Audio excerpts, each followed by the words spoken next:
पूरी कहानी समझो। इस कहानी में जितनी गहराई में जाओगे उतनी ही डिस्टर्बिंग होती जाती है। ये कोई रैंडम वॉरशिप नहीं थी। आइरिस डेना इंडियन नेवी की एक फ्लैगशिप मल्टीनेशनल एक्सरसाइज मिलन 2026 नेवल एक्सरसाइज में पार्टिसिपेट करके ईरान लौट रही थी। इंडियन नेवी की ईस्टर्न नेवल कमांड ने 17 फरवरी को इसे वेलकम करते हुए ट्वीट किया था, #bridges of friendship, #United through oceans. और इसमें सवार कर रहे ईरानियन सोल्जर्स ने विशाखापट्टनम में परेड में मार्च भी किया था। इमेजिन करो दोस्तों, 2 हफ्ते पहले ये सेलर्स विशाखापट्टनम में इंडियन नेवी के साथ कंधे से कंधा मिलाकर मार्च कर रहे थे और 2 हफ्ते बाद इनमें से 87 की डेड बॉडीज समुद्र में तैर रही थी।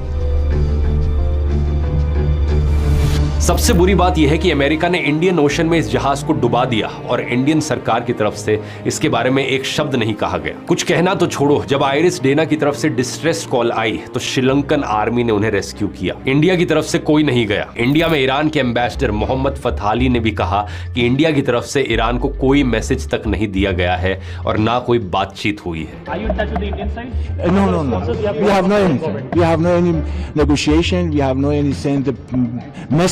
सबसे शॉकिंग बात यह है कि इंडिया के पूर्व विदेश सचिव कंवल सिबल ने कहा कि प्रोटोकॉल के हिसाब से यह जहाज कोई एम्युनिशन लेकर नहीं आया था और यह डिफेंसलेस था। सबसे बड़ा सवाल यहां देखो, इंडिया ने पिछले दशक से यह नैरेटिव बिल्ड किया है कि इंडियन ओशन इंडिया का स्फीयर ऑफ इन्फ्लुएंस है। प्रधानमंत्री नरेंद्र मोदी इंडियन नेवी को इंडियन ओशन का गार्डियन बताते रहे हैं। इंडिया ने खुद को इंडियन ओशन रीजन का नेट सिक्योरिटी प्रोवाइडर घोषित किया था। भारत पूरे इंडियन ओशन रीजन में फर्स्ट रिस्पॉन्डर भी बनकर उभरा है। तो अब सोचकर देखो, इंडियन ओशन में श्रीलंका जैसे छोटे देशों के सामने इंडिया खुद को एक सिक्योरिटी पार्टनर के तौर पर कैसे पेश करेगा, जब हमारे यहां से जॉइंट एक्सरसाइज करके लौट रहे जहाजों को ही बिना हमारी परमिशन के डुबा दिया जाता है। अब कुछ लोग यहां बहाना दे रहे हैं कि इंडियन ओशन का मतलब इंडिया का ओशन नहीं है। बताओ जरा, ये लोग इतना मगन हो गए एक पॉलिटिशियन की इमेज डिफेंड करने में कि ये देश के ही खिलाफ चले गए। ऐसी बातें चाइना कहा करता था कि Indian ocean can not be the backyard of India. और अगर ये बात सच हो